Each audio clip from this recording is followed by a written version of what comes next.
In this video, I'll show you how you can add products to collections on Shopify. So if you want to do this, watch the video and then you should be fine. So first of all, you want to make sure to have collections on your store.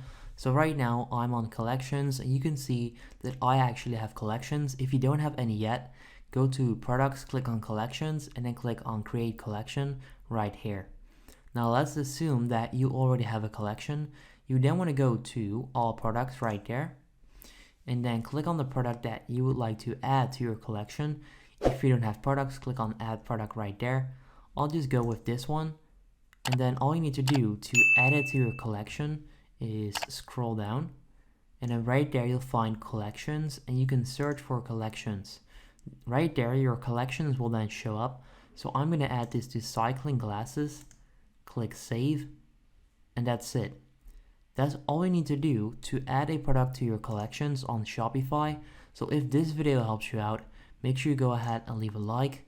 I would appreciate that. If you have any questions, hit me up in the comments down below. And there you go, you can now see this. So these products then fall under that collection.